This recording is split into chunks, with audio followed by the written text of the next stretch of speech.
오래전에 가입한 실손보험 그냥 두는 게 나을까요? 아니면 바꿔야 할까요? 어떤 분들에겐 큰 차이가 없을 수도 있습니다. 하지만 또 어떤 분들에겐 꽤 중요한 대안이 될 수도 있어요. 결국 중요한 건 내가 가진 실손보험을 어떻게 활용할지입니다. 오늘은 이 부분을 쉽고 편하게 풀어드리겠습니다.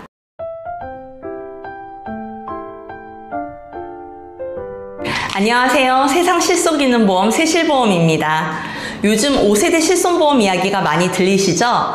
여기에 더해 금융당국에서는 선택형 특약을 검토하고 있다는 소식도 있었습니다.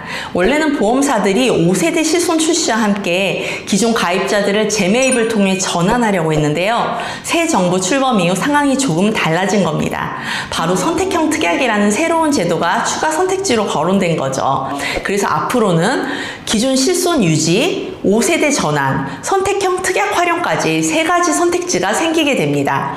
오늘은 각각이 어떤 의미인지 그리고 상황별로 어떤 선택이 더 유리한지 차근차근 정리해 드리겠습니다. 먼저 선택형 특약이 뭔지부터 볼까요? 간단히 말하면 구실손이나 1세대 실손 가입자가 나한테 필요 없는 비급여 항목을 빼면 보험료를 깎아주는 제도예요. 빠질 가능성이 큰 항목은 도수치료, 비급여 주사, 비급여 MRI 등이 있습니다.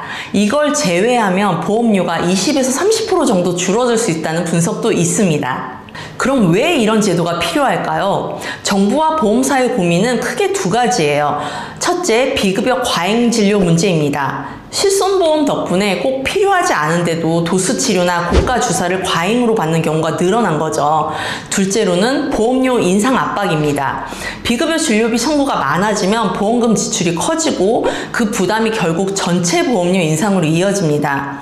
병원을 거의 안 가는 분들 입장에서는 나는 안 쓰는데 왜 계속 오르지? 라는 불만이 나올 수밖에 없는 거죠. 그래서 정부는 불필요한 진료는 줄이고 정말 필요한 치료 중심으로 운영이 되도록 제도를 손보고 있는 겁니다. 그럼 이런 질문이 생기실 거예요. 왜 구실손 1세대만 해당이 되는 거지? 그 이유는 재가입 주기 때문입니다. 2013년 3월 이전에 가입한 구실손은 재가입 주기가 따로 없습니다. 보험료는 계속 오르지만 보장도 계속 그대로 유지가 되죠.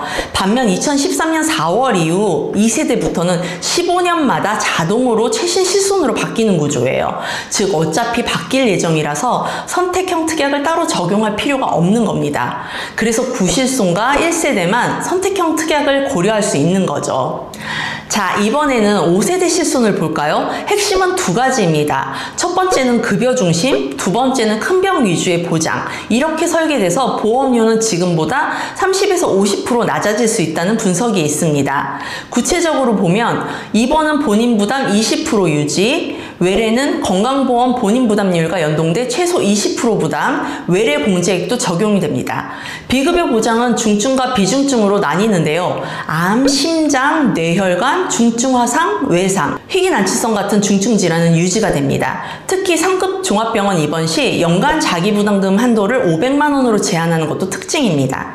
하지만 비중증 항목은 보장이 줄고 자기 부담률은 30에서 50%까지 올라갑니다. 예를 들어 비급여 진료비가 1천만 원이라면 구실손은 전액 보장이지만 5세대는 500만 원은 보장이 되고 나머지 500만 원은 본인 부담이 됩니다. 그리고 또 다른 한 가지 반가운 변화가 있습니다. 임신과 출산 관련된 병원비가 새롭게 포함된다는 점도 있습니다. 그러면 나는 어떤 실손을 고르면 좋을까요? 세 가지 상황으로 나누어 보겠습니다.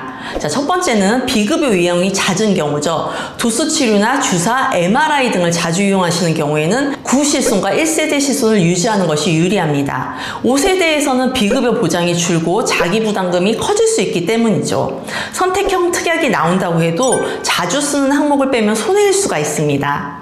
두 번째로 비급여를 거의 안 쓰고 보험료 부담이 큰 경우입니다.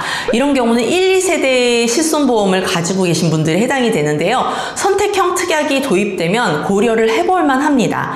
자주 안 쓰는 항목을 제외해서 보험료를 20에서 30% 줄일 수 있는 전략이니까요.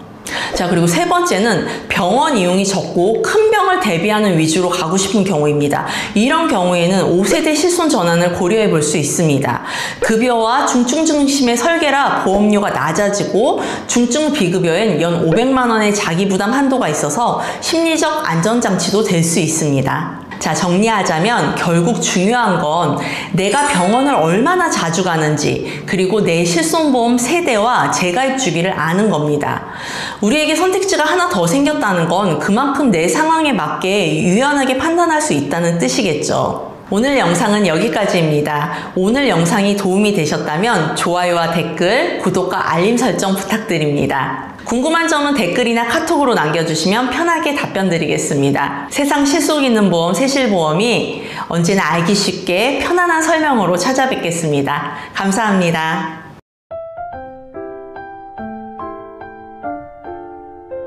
본 광고는 광고 심의 기준을 준수하였으며 유효기간은 심의일로부터 1년입니다.